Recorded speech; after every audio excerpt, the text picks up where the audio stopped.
अक्सर जब एक जगह से दूसरी जगह पर जाने के लिए हम लोग सड़क मार्ग का इस्तेमाल करते हैं तो सड़क किनारे हमें अलग अलग रंग के पत्थर दिखाई देते हैं। क्या आप उन रंगों का मतलब जानते हैं? चलिए मैं आपको बताता हूं। देखिए, अगर आपको पीले रंग का पत्थर दिखे तो इसका मतलब वो नेशनल हाईवे है और वो सेंट्रल गवर्नमेंट के अधीन आता है।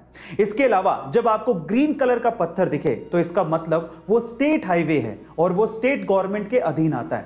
जब काले रंग का पत्थर दिखे तो आप बड़े शहर या जिले में एंटर कर चुके हैं और जब आपको लाल रंग का पत्थर दिखे तो इसका मतलब यह है कि वो सड़क प्रधानमंत्री ग्रामीण सड़क योजना के तहत बनाई गई है और आप किसी गांव की तरफ बढ़ रहे हैं। गाइस, क्या आपको इसके पहले तक ये इंटरेस्टिंग इंफॉर्मेशन पता थी? कमेंट सेक्शन में जरूर लिखेगा और ऐसे अमेजिंग वीडियोस के लिए शेयर, सब्सक्राइब एंड लाइक। मिलता है अगली वीडियो में।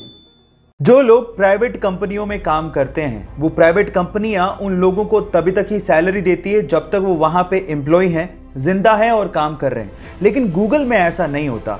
गूगल में काम कर रहे एम्प्लॉय के मरने के बाद भी उसके परिवार को पैसा मिलता है। जी हां, आप ठीक सुन रहे हैं। अगर गूगल में किसी एम्प्लॉय की अचानक डेथ हो जाती है तो उसके अगले 10 साल तक उसकी पत्नी या उसके परिवार को आधा वेतन और उसके बच्चों को 19 साल तक का होने तक हर महीने $1000 यानी कि 70,000 रुपए दिए जाते हैं। क्या इसके पहले तक गूगल कंपनी का ये फैक्ट आप जानते थे? और अगर नहीं जानते थे तो चैट सेक्शन में लिखना मत भूलिएगा।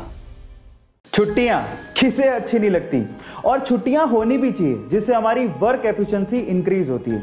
और इसी चीज को लेके जापान की गवर्नमेंट ने एक लॉ निकाला है जिसका नाम है हॉलीडे बाय लॉ। अब इस लॉ में क्या होता है मैं आपको बताता हूं। इस लॉ में कुछ ऐसा है कि 2 हॉलीडेज के बीच में अगर एक वर्किंग डे आ रहा है तो वो working day by default holiday बन जाएगा। मतलब ये है कि 2 छुट्टियों के बीच में अगर कोई वर्किंग डे आ रहा है तो वो वर्किंग डे भी छुट्टी में कन्वर्ट हो जाएगा। है ना ये इंटरेस्टिंग लॉ? क्या आपको भी लगता है कि हमारी कंट्री में भी ऐसा लॉ होना चाहिए? चैट सेक्शन में लिखना मत भूलिएगा।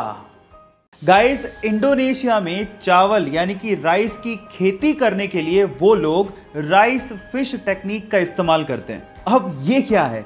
डोंट वरी, मैं आपको बताता हूं। एक्चुअली इसमें होता कुछ यूं है कि राइस की खेती करने में फसलों के बीच में जो पानी होता है उसमें वो लोग मछलियां छोड़ देते हैं और मछलियों को वो लोग पालते भी हैं। अब होता कुछ यूं है कि मछलियों की ड्रॉपिंग बेसिकली किस तरह से काम करती है? फर्टिलाइजर की तरह से। और मछलियां एक्चुअली पेस्ट और इंसेक्ट्स को खा भी लेती हैं। अब इससे डबल फायदा हो गया। फर्टिलाइजर की जरूरत नहीं पड़ी, पेस्टिसाइड की भी जरूरत नहीं पड़ी और इससे जो ऑक्सीजन की सर्कुलेशन होती है उससे 10% ज़्यादा पैदावार होती है चावल की। है ना ये कमाल की टेक्निक? आपको ये टेक्निक सुन के कैसा लगा? चैट सेक्शन में लिखना मत भूलिएगा। चलिए गाइस, फिर से एक केबीसी का सवाल पूछता हूं। आप लोगों ने नोकिया कंपनी का नाम तो जरूर सुना होगा और नोकिया मोबाइल आपने या आपके किसी फैमिली मेंबर ने यूज भी किया होगा। मेरा सवाल यह है कि नोकिया कंपनी या नोकिया मोबाइल का नाम नोकिया कैसे पड़ा? इसके पीछे का रीजन क्या है? नहीं जानते ना?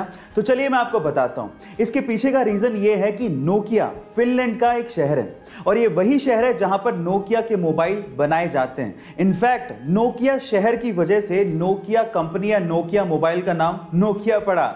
है ना अमेजिंग फैक्ट? गाइस, ऐसे अमेजिंग फैक्ट्स के लिए यूट्यूब पे हमारे चैनल को सब्सक्राइब कर लीजिए और